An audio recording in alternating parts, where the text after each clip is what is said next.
We're good? Thank you, thank you. It's like we can begin now. Everything's working as it should be. Education Professions Committee meeting.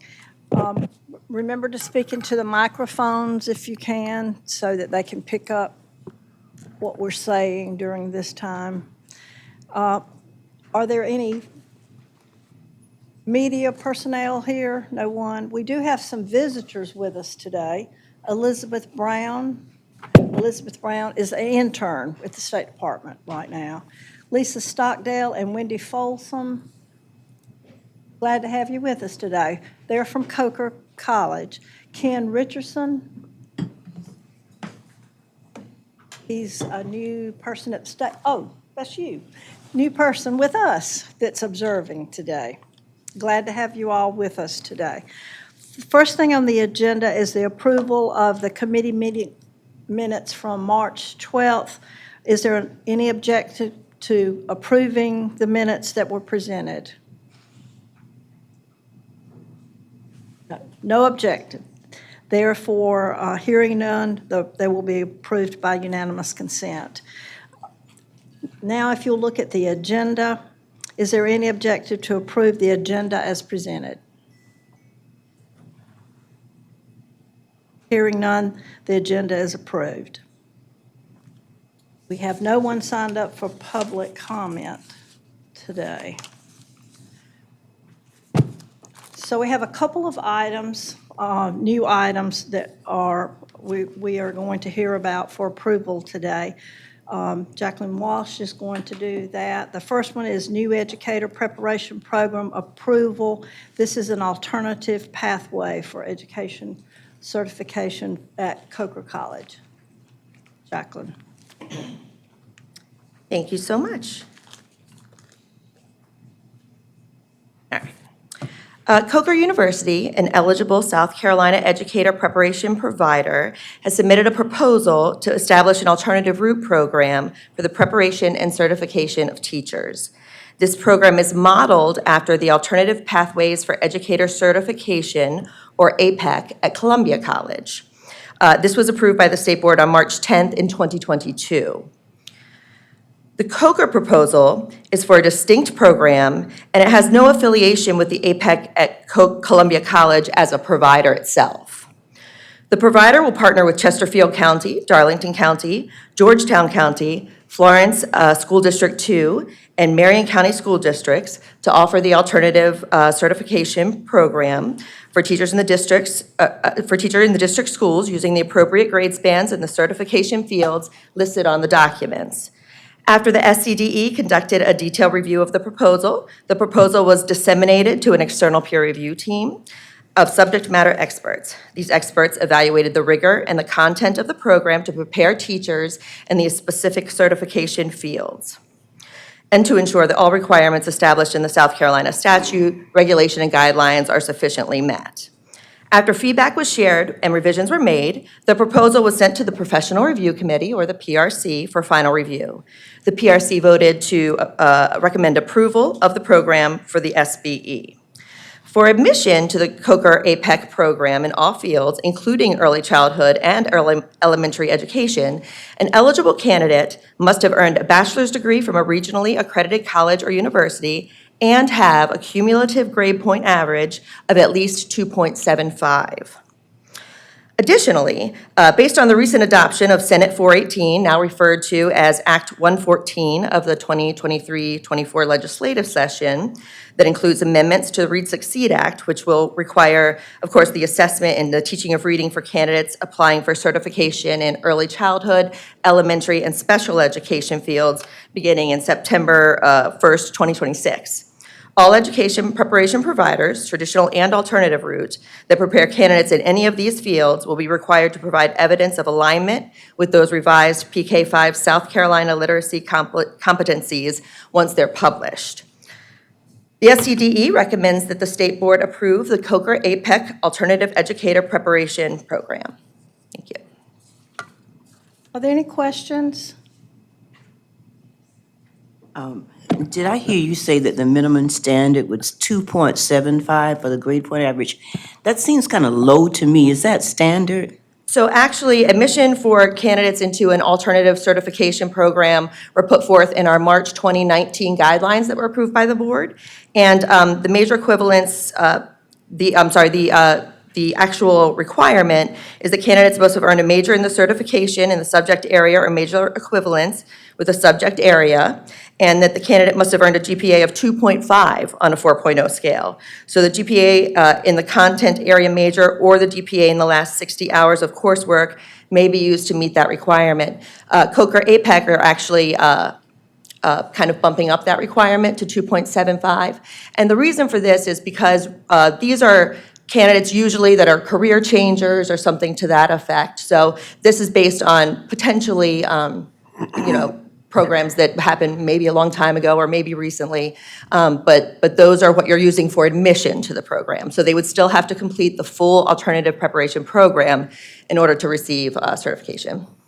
Okay, thank you. And I appreciate what you stated about the reason behind it or the rationale, but it bothers me still because we want the best people in the education profession. And when we start having standards, in my opinion, that low, that doesn't help us get to where we need to be. But it's not your fault, but I just wanted to state that. Thank you. Thank you. Any other questions? May I ask a question, Madam Chairman? The program going to be, is the total program online, all online, or does it require?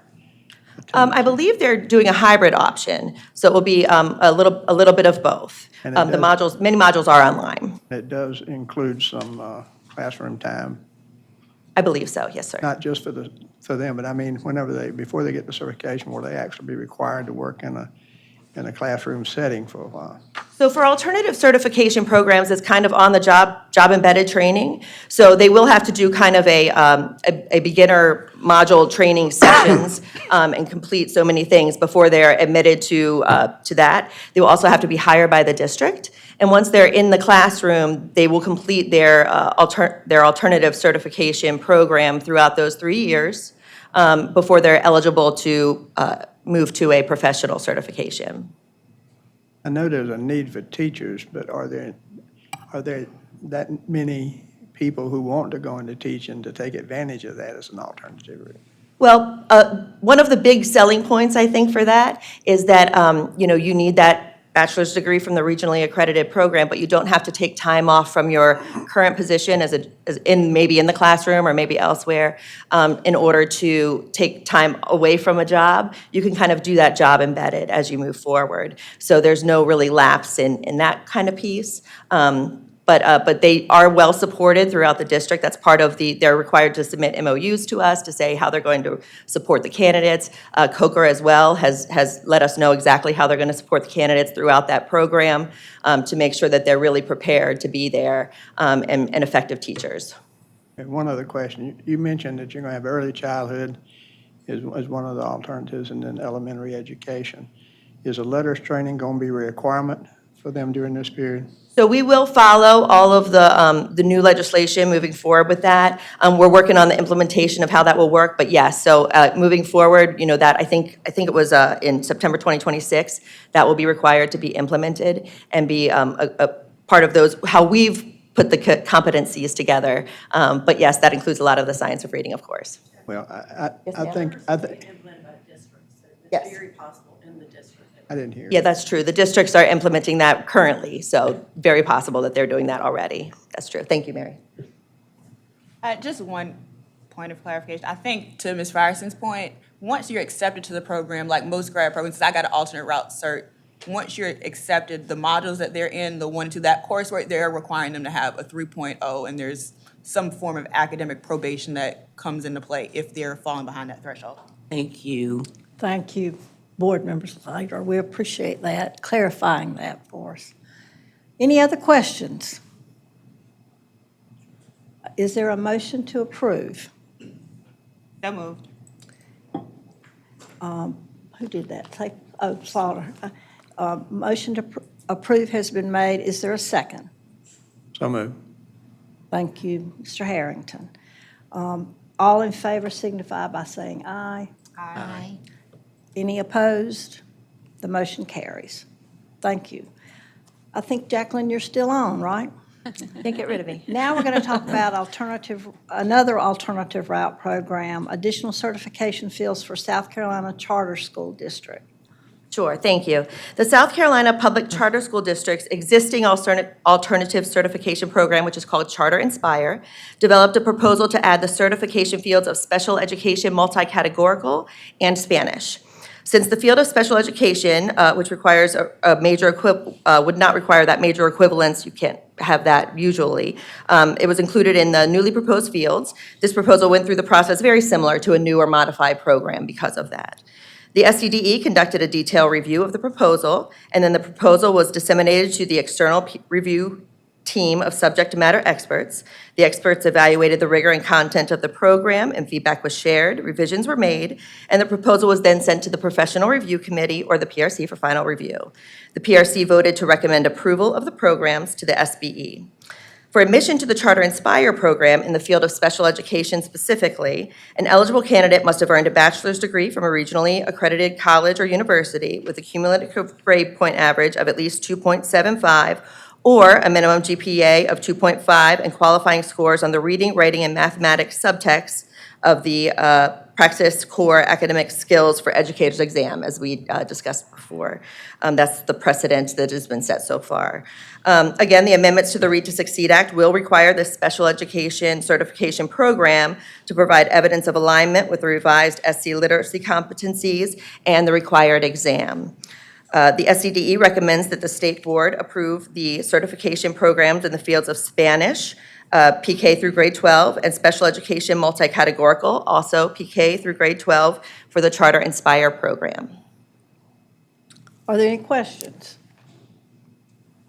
I'm just curious about the difference between these two. I mean, other than the fact that I know it mentions Spanish and not so much elementary or younger childhood education, but other than the fact that it's being done for a charter school, is it any different? I mean, they really, as we look at these programs, when they come through for alternative certification, a lot of times they're really tailored to the districts that they serve and based on their needs. So the Charter Inspire already exists, and they have several certification areas that they already offer programs through. And they found that they really needed that special education certification part as well. That's really the reason they went through this whole thing. Spanish, also, of course, but special education, we need to take that extra look at as we move forward, like you said, in those three areas. So I think they do, there's generally online, which is a little bit different, but really just in meeting the needs of their districts is the difference is. Any other questions? Is there a motion to approve? I make a motion, we approve the additional certification fields for the Charter Inspire program. Thank you, Dr. Stapleton. Is there a second? Second. Second, Ms. Lauder. All those in favor of the motion, please signify by saying aye. Aye. All those opposed? The motion carries. Thank you, Jacqueline. Thank you. Very good. We don't have anything on the agenda today for further information. Is there a motion to place the two items that you have heard today on the consent agenda? I make a motion, we place both items on the consent agenda. Board Member Stapleton made a motion to approve the consent agenda. Is there a second? Second. Board Member Slater made the second. All in favor of the motion signify by saying aye. Aye. All those opposed? Motion carries. Any other business? If not, we're adjourned. Thank you.